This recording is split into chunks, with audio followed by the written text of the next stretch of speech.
لیلۃ القدر یعنی تنگ ہو جانے والی رات، مختصر ہو جانے والی رات، شارٹ ہو جانے والی رات۔ اس کو سورۃ القدر کہنے کی وجہ کیا، اس کو لیلۃ القدر کہنے کی وجہ کیا ہے؟ تو فرمایا گیا اس رات اتنے فرشتے زمین پہ نازل ہوتے ہیں، اتنے فرشتے زمین پہ نازل ہوتے ہیں کہ اللہ اکبر، اللہ کی زمین تنگ ہو جاتی ہے۔ اور صرف فرشتے ہی نہیں آتے بلکہ فرشتوں کا سردار جبریل امین بھی آتے ہیں، اور صرف ایک رات آتے ہیں، ایک رات، صرف ایک رات۔ لیکن یہاں میں بڑی معذرت کے ساتھ ایک بات عرض کرنا چاہتا ہوں لیلۃ القدر کے حوالے سے بات کرتے ہوئے، کیونکہ محفل تو ہو چکی ہے، بہت مختصر سی باتیں کر کے گفتگو کو ختم کرنا ہے اور پھر انشاءاللہ تعالی دعا بھی کرنی ہے۔ یہ لیلۃ القدر میں فرشتے کیوں آتے ہیں اور جبریل امین؟ اس لیے کہ بظاہر زمین سے بہت افضل تو سدرۃ المنتہا ہے، پھر جبریل امین ہر سال آتے ہیں اور لیلۃ القدر میں آتے ہیں۔ اور کیوں آتے ہیں؟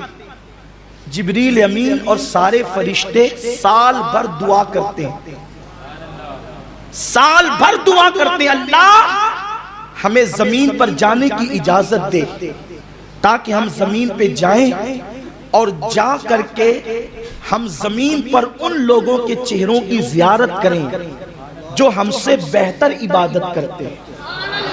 یہ کون کہہ رہا ہے؟ یہ جبریل امین کہہ رہے ہیں، سید الملائکہ۔ اور اسلام کا یہ متفقہ نظریہ ہے، تمام عالم اسلام کا یہ عقیدہ ہے کہ غیر نبی جبریل سے افضل ہو نہیں سکتا، کیونکہ جبریل فرشتوں میں رسول فرشتہ ہیں، یعنی کہ اللہ تبارک و تعالیٰ نے یہ فرشتوں کو، چار فرشتوں کو رسول فرشتہ بنایا ہے، جناب جبریل، میکائیل، عزرائیل اور اسرافیل۔ اور یہ لوگ انبیاء کرام کے بعد مرتبہ رکھتے ہیں، لیکن غیر نبی ان کے برابر نہیں ہو سکتا، یعنی جبریل کے برابر۔ اور جبریل امین کہتے ہیں اللہ ہمیں ان کی زیارت کے لیے جانے دے، ان کے دیدار کے لیے جانے دے جو ہم سے بہترین عبادت کرتے ہیں۔ اور جبریل امین اور سارے فرشتے سال بھر دعا کرتے ہیں، تو اللہ سال میں ایک مرتبہ شب قدر میں ان لوگوں کو زمین پہ بھیجتا ہے کہ اب جاؤ اور جا کر ان کی زیارت کرو جو تم سے بہتر عبادت کرتے ہیں۔ نماز کی اہمیت اپنی جگہ، نوافل کی کثرت اپنی جگہ، ذکر و اذکار کی کثرت اپنی جگہ، میں اس کا منکر نہیں، لیکن شب قدر کا مقصد سمجھنا ہوگا۔ شب قدر میں فرشتے کس کی زیارت کے لیے آتے ہیں؟ سلام ہی حتی مطلع الفجر، وہ سلام کس پہ پڑھتے ہیں؟ وہ سلام کس پہ بھیجتے ہیں؟ وہ ملاقات کس سے کرتے ہیں؟ وہ کن لوگوں کے ہاتھوں میں اپنے ہاتھ دیتے ہیں؟ وہ کن لوگوں کے لیے مغفرت کی دعائیں کرتے ہیں؟ میرے پیارے آقا صلی اللہ علیہ وسلم کے پیارے دیوانوں، مفسرین فرماتے ہیں کیا کوئی فرشتوں سے بہتر بھی عبادت کر سکتا ہے؟ اور جائے کہ جبریل سے بہتر کوئی عبادت کر سکتا ہے؟ ہمارے رکوع جبریل کے رکوع کی طرح نہیں ہو سکتے، ہمارے سجود جبریل کے سجود کی طرح نہیں ہو سکتے، ہمارا قیام جبریل کے قیام کی طرح نہیں ہو سکتا، ہماری تلاوت جبریل کی تلاوت کی طرح نہیں ہو سکتی۔ لیکن جبریل امین عرض کرتے ہیں اللہ مجھے ان کے پاس جانے دے جو مجھ سے بہتر عبادت کرنے والے ہیں۔ تو کیا ہمارا رکوع جبریل سے بہتر ہے؟ ہمارے رکوع میں تو دکان کا خیال، مکان کا خیال، بچوں کا خیال، بیوی کا خیال، افطاری کا خیال، سحری کا خیال، اس کا خیال، اس کا خیال، اور العیاذ باللہ اب تو حالات یہ ہے اپنی نمازوں میں موبائل کا خیال، بجتی ہوئی رنگ کا خیال، ٹون کا خیال، اور واٹس ایپ آتے ہوئے میسیجز کا خیال، کچھ لوگوں کو تو فلموں کا خیال، کچھ لوگوں کو تو دوستوں اور یاروں کا خیال۔ ارے یہ بھی کوئی نماز ہوئی؟ میرے آقا علیہ السلام تو فرماتے ہیں لا صلاۃ الا بحضور القلب، وہ نماز ہی نہیں ہے جس میں دل حاضر نہیں ہے۔ میرے پیارے آقا علیہ السلام کے پیارے دیوانوں، ہماری تسبیح بھی کوئی تسبیح ہے، زبان اللہ اکبر کہہ رہی ہے اور دل میں انانیت کے بت ہے، سب سے بڑا میں ہوں، اور زبان سے کہتا ہے اللہ اکبر، سب سے بڑا اللہ ہے۔ یہ نفاق نہیں ہے تو اور کیا ہے؟ یہ منافقت نہیں ہے تو اور کیا ہے؟ تو مسلمانوں مجھے بتاؤ آخر جبریل امین کو کون سی چیز زمین پہ لا رہی ہے کہ میرے اللہ مجھے ان لوگوں کے پاس جانے جو مجھ سے بہتر عبادت کرتے ہیں۔ اور اللہ انہیں سال میں ایک بار ایک ہی رات بھیجتا ہے زمین پہ لیلۃ القدر میں۔ تو میرے آقا علیہ السلام فرماتے ہیں وہ عبادت وہ ہے جو فرشتوں کے بس کی نہیں ہے۔ فرشتے ان عبادت گزاروں کو ڈھونڈتے ہیں۔ کون عبادت گزار؟ جو بیماروں کی عیادت کے لیے جاتے ہیں، ان عبادت گزاروں کو ڈھونڈتے ہیں۔ فرشتے ان لوگوں کو ڈھونڈتے ہیں جو اپنے منہ کا لقمہ تر اپنے منہ سے روک کر کسی اور کے منہ میں ڈال دیتے ہیں۔ فرشتے ان عبادت گزاروں کو ڈھونڈتے ہیں جو اپنی ضرورت پر دوسروں کی ضرورت کو ترجیح دیتے ہیں۔ فرشتے ان عبادت گزاروں کو ڈھونڈتے ہیں جو لوگوں کا دل زبان سے شعلے برسا کر کے توڑتے نہیں ہیں بلکہ پھول برسا کر کے جوڑ دیتے ہیں۔ فرشتے ان لوگوں کو ڈھونڈتے ہیں گویا کہ جو اپنے لیے عید کے کپڑے بعد میں بناتے ہیں، پہلے محلوں کے مفلسوں کو کپڑے پہناتے ہیں۔ فرشتے ان عبادت گزاروں کو ڈھونڈتے ہیں جو اپنے گھر میں افطار کے پھل بعد میں لاتے ہیں، پہلے غریبوں کے گھر پہنچاتے ہیں پھلوں کو۔ یہ عبادت تو جبریل کے بس میں نہ تھی، یہ عبادت تو فرشتوں کے بس کی نہ تھی، اس لیے کہ جبریل کھاتا ہی نہیں تو خود بھوکا رہ کر کے دوسروں کو کھلانے کا فعل کیسے کرتا؟ فرشتے تو خود کھاتے نہیں تو دوسروں کو کھلانے کا فعل کیسے کرتے؟ فرشتے تو بظاہر بیماروں کی عیادت کے لیے اپنا کاروبار اور کام دام چھوڑ کر جاتے نہیں، اس لیے کہ ان کا کوئی کاروبار نہیں، ان کے بیوی بچے نہیں، ان کے رشتہ دار نہیں، ان کے اہل و عیال نہیں۔ تو میرے پیارے آقا علیہ السلام کے پیارے دیوانوں، بڑی معذرت کے ساتھ شب قدر کی عبادت کو ہم نے صرف یہ سمجھ لیا کہ صلاۃ التسبیح پڑھنی ہوگی۔ حاجی صاحب آ گئے، جماعت کے ساتھ بھی صلاۃ التسبیح کا نظام قائم ہو گیا، اچھی سی بات ہے، لوگ باذوق ہیں، صلاۃ التسبیح پڑھ رہے ہیں، نمازیں پڑھ رہے ہیں، اور اس کے بعد جو ہے ہاتھ میں تسبیح لے کر کے بیٹھے ہیں، قرآن مقدس ہاتھ میں لے کر بیٹھے ہیں۔ لیکن پوچھو اس قرآن پڑھنے والے سے کہ تو جو تلاوت قرآن پڑھ رہا ہے، جو تو تلاوت قرآن کر رہا ہے، جبریل تجھ پہ سلام کیسے بھیجے گا؟ فرشتے تیرے لیے دعائیں مغفرت کیسے کریں گے؟ اس لیے کہ تو اپنی بہن کو سسکتا ہوا چھوڑ کر مسجد میں آیا ہے، تو اپنی ماں کو سسکتا ہوا چھوڑ کر مسجد میں آیا ہے، تو اپنے رشتہ داروں کا حق مار کر مسجد میں آیا ہے۔ وہ عبادت جس کے لیے فرشتے تمہارے چہروں کی زیارت کے لیے بے چین تھے، ان عبادتوں کو چھوڑ کر کے تم رسموں کے پابند بن کر اپنے آپ کو عبادت گزار سمجھتے ہو۔ میں تم سے پوچھنا چاہتا ہوں میرے پیارے آقا علیہ السلام کے پیارے دیوانوں، فرشتوں تو ان کو ڈھونڈتے ہیں کہ جو اللہ کے بندوں کی دل جوئی کرتے ہیں، جو غریبوں کو نوازتے ہیں، لوگوں کا دل جوڑتے ہیں، جو اللہ کی مخلوق کی خدمت کرتے ہیں۔ بتائیں ہم نے شب قدر میں یہ کتنا کیا؟ ہم نے اپنے لیے تو 5 لباس سلائے، لیکن پڑوس میں کوئی یتیم کا بچہ ہوتا ہے، ہم نے اس کے لیے کیا انتظام کیا؟ ہم نے اپنے بیٹے کے لیے تو اس کی فرمائش کے مطابق سارے لباس رکھ دیے، لیکن پڑوس کے اندر جو یتیم تھا اس کے لیے کون انتظام کرے گا؟ ہم نے اپنی بیوی کے لیے تو درجنوں لباس کا انتظام کر دیا، لیکن اللہ اکبر، پڑوس میں جو بیوہ بستی ہے جس کے سر پر شوہر کا سایہ نہیں، اس کے لیے انتظام کون کرے گا؟ ہائے ہائے، لوگوں نے شب قدر کی عبادت کو کیا رنگ دیا ہے؟ شب قدر تھی کس چیز کے لیے؟ شب قدر تھی کس چیز کے لیے؟ میں یہ نہیں کہتا کہ عبادت نہ کرو، یقیناً یہ عبادت کی رات ہے، شب قدر عبادت کی رات ہے، لیکن صرف سجدوں کی نہیں، صرف رکوع کی نہیں، بلکہ اللہ کی مخلوق کی دل جوئی کی۔ کہتے ہیں مولانا ہم اپنے بچوں کو کیوں پڑھائیں؟ اس لیے کہ جب ہم پڑھا لیں گے تو پڑھانے کے بعد نوکریاں نہیں ملے گی، دنیاوی ایجوکیشن دلائیں گے تو نوکریاں نہیں ملے گی، مذہبی ایجوکیشن کیوں دلائیں؟ اس لیے کہ ہمیں انہیں امامت تو نہیں کروانا، انہیں خطابت تو نہیں کروانا، انہیں مدرسے کی 4 دیواری میں تو نہیں بٹھانا۔ میں نے کہا یہ بھی جہالت کی بولی ہے۔ لوگ کہتے ہیں نوکریاں نہیں ملتی اس لیے دنیاوی ایجوکیشن نہیں دلاتے۔ ہمیں کس نے کہہ دیا کہ دنیاوی ایجوکیشن ہم نوکری کی وجہ سے دلاتے ہیں؟ ہم نوکریوں کی وجہ سے بچوں کو نہیں پڑھاتے، ہم تو اچھا انسان بنانے کے لیے اپنے بچوں کو پڑھاتے ہیں۔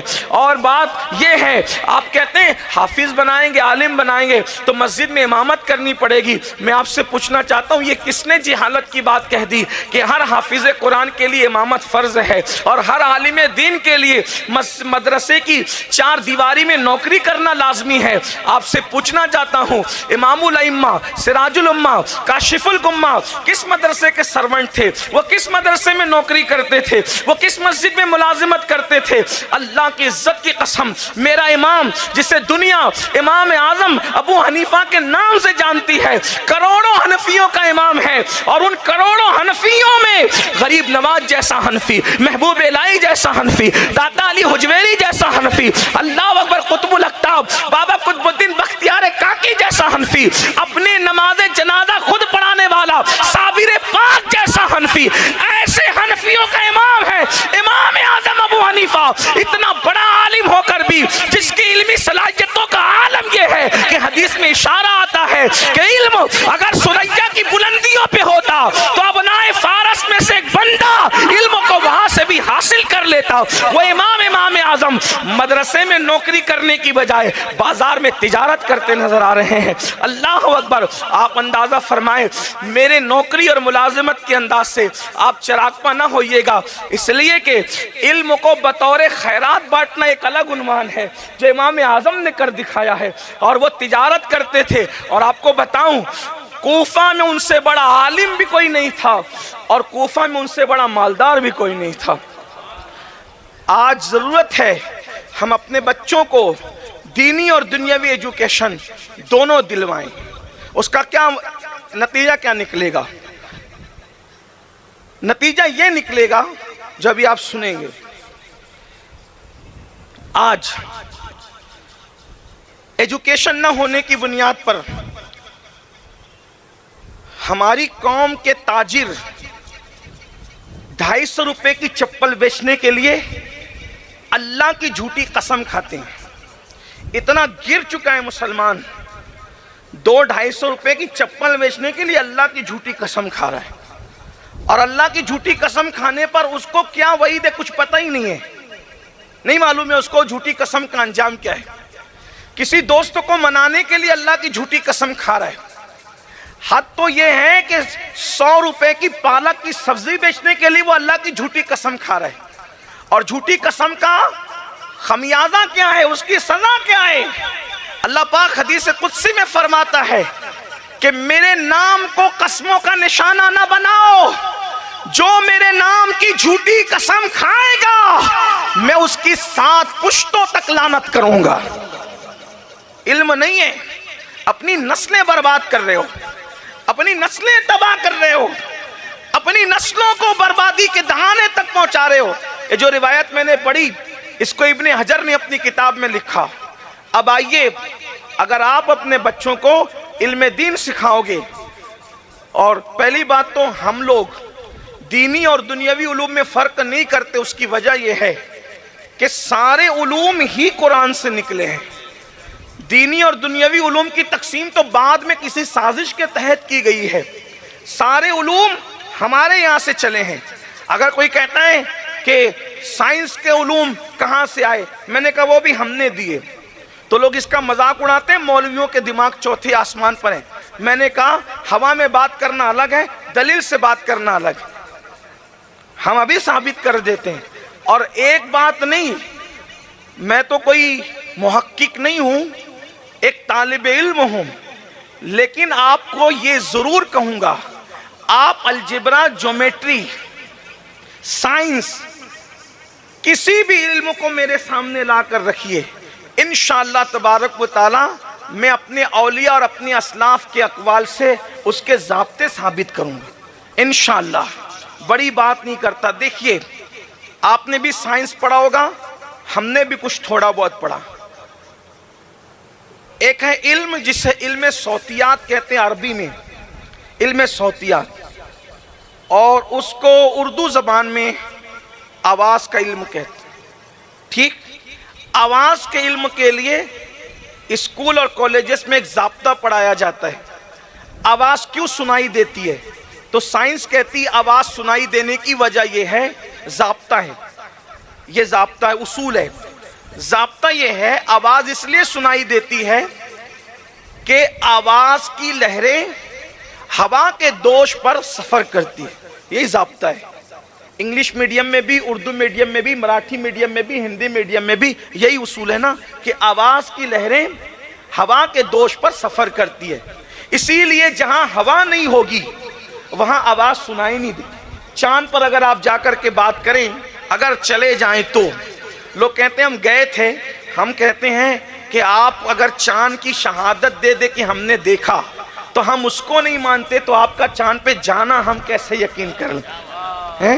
ابھی 2 دن کے بعد چاند نظر آئے گا، اور آ کر کے اگر کوئی کہہ دے کہ ہم نے چاند دیکھا تو بولو یہ علماء کرام، قاضی صاحبان، علماء کرام مانیں گے؟ تو جن کے کہنے پہ چاند کا دیکھنا نہیں مانتے، ان کے کہنے پہ چاند کا جانا کیسے مان سکتے ہیں؟ البتہ ہمارے لیے اچھمبا بھی نہیں ہے، کیونکہ ہمارے نبی وہاں گئے ہیں کہ چاند بھی قدموں کے نیچے تھا، سورج بھی قدموں کے نیچے، آسمان بھی قدموں کے نیچے، حتیٰ کہ سدرۃ المنتہا کے مکین کا سر بھی میرے نبی کے قدموں کے نیچے تھا۔ اتنی بلندی پر گئے حضور علیہ الصلوۃ والتسلیم۔ بہرحال تو عرض یہ کر رہا تھا کہ آواز کی لہریں ہوا کے دوش پر سفر کرتی ہیں، یہ ضابطہ پڑھایا جاتا ہے۔ اس کے علاوہ کوئی ضابطہ کسی نے اور پڑھاؤ تو بتائیں۔ یہ بالکل آغاز ہے، ابتدا ہے، آواز کے علم کے اصول کی بات ہے۔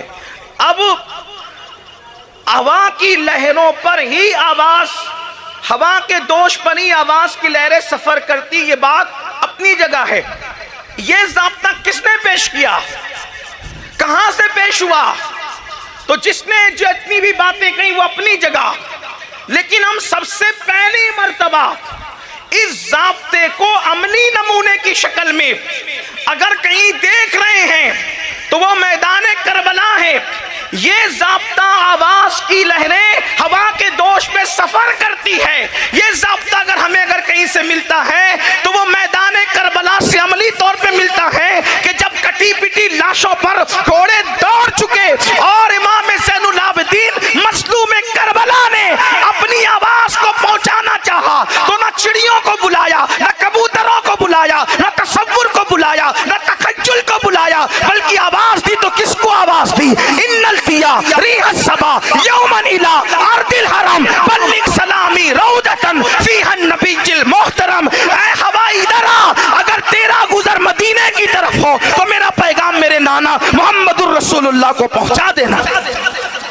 آپ سے پوچھنا چاہتا ہوں، آپ بتائیں کہ یہ سائنس کا ضابطہ کون بتا؟ اور پھر لوگ سائنس کے ضابطے سکون کے اور یکسوئی کے اور اطمینان کے ماحول میں بیان کرتے ہیں، پھر بھی غلطی کر جاتے ہیں۔ توجہ کریں، زین العابدین کتنا بڑا سائنسداں ہوگا کہ اتنے ٹینشن میں اتنا عظیم ضابطہ وہ دنیا کے سامنے کھولتے ہوئے نظر آتے ہیں۔ یہ چیز ہے میرے عزیز، آپ اندازہ تو فرمائیں۔ تو دنیاوی اور دینی علوم کی تقسیم بعد میں ہوئی، سارے علوم قرآن سے نکلے۔ اگر اس پر بات کی جائے تو بہت ٹائم لگے، لیکن بس میں اپنی گفتگو سمیٹ رہا ہوں۔ عرض کر رہا تھا، پڑھا لکھا اور ان پڑھ دونوں کی تجارت میں فرق، کتنا فرق ہے؟ ایک بات، بغداد میں کپڑے کی دکان پر ایک بوڑھی عورت جاتی ہے، بڈھی تو بڈھی، بڑھیا تو بڑھیا، عورت تو پہلے عورت، پھر بوڑھی ہو جائے تو پھر کیا کہنے، ماشاءاللہ۔ ضدی پن عورتوں میں خرید و فروخت میں اپنی مثال آپ ہے۔ اس لیے ہوشیار تاجر لوگ عورتوں کو جتنی قیمت میں دینا ہوتا ہے اس سے ڈبل بتاتے ہیں کہ ڈبل بتاؤں گا تو آدھا کرے گی، خوش ہو کر لے جائے گی۔ ہوشیار تاجروں کی بات کرتا ہوں۔ بہرحال تو بڑھیا پہنچی اور بغداد کی دکان پر کہا کہ تاجر سے مجھے یہ طاقہ پسند ہے، توجہ کرنا، پڑھے لکھے اور ان پڑھ کی بات بتا رہا ہوں، مجھے یہ طاقہ پسند ہے۔ اے تاجر، ایمان کی بات کر، ایمانداری کی بات، جتنے میں تجھے پڑھا اتنے میں یہ طاقہ مجھے بیچ دے۔ آپ سب کی توجہ، علم کی اور نہ علم کی بات دیکھو، علم اور نہ جاننے اور نہ جاننے کا معاملہ، کیا برکتیں ہیں جاننے کی اور نہ جاننے کی نحوستیں کیا ہے۔ بڑھیا کیا کہہ رہی؟ ایمانداری سے بول، تجھے جتنے میں پڑھا اتنے میں دے دے۔ تاجر نے بڑی سادگی سے کہا، بڑی اماں 4 درہم میں لے لو۔ پھر غصے میں آ گئی، نہیں دینا ہے تو نہ دے، میرا مذاق کیوں اڑاتا ہے؟ کہا بڑی اماں کیا میں نے غلط کیا؟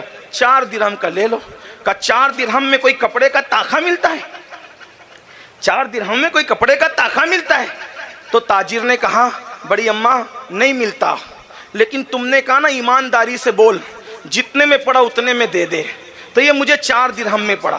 کہا 4 درہم میں کیسے پڑا؟ تو فرمایا تاجر نے بڑی اماں میں نے 1 تاخا نہیں خریدا تھا، میں نے 2 تاخے خریدے تھے، اور دونوں تاخے 20 درہم کے میں نے خریدے تھے، 2 تاخے 20 درہم کے خریدے تھے، تو اس کے ساتھ جو 1 تاخا آیا تھا اسی کا بھائی وہ 16 میں میں نے بیچ دیا۔ جب 16 میں بیچ دیا تو یہ مجھے کتنے میں پڑا؟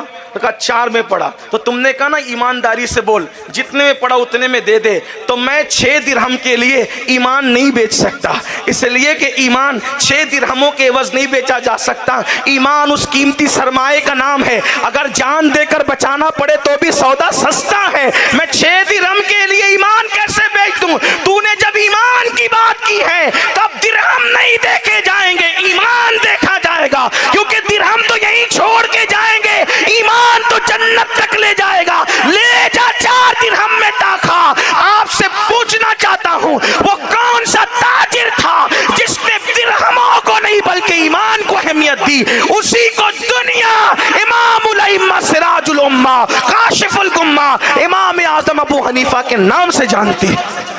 آپ سے پوچھنا چاہتا ہوں یہ ہے علم کی برکت۔ آج کل تو علم نہ ہونے کی وجہ سے لوگ چند سکوں کے عوض ایمان کا سودا، مذہب و مسلک کا سودا کر رہے ہیں، وجہ علم نہیں ہے، ان پڑھ ہے، جاہل ہے، جہالت کی وادیوں میں ڈوبے ہوئے۔ میری گزارش ہے، وقت میرا مکمل ہوا، علم کو عام کرو۔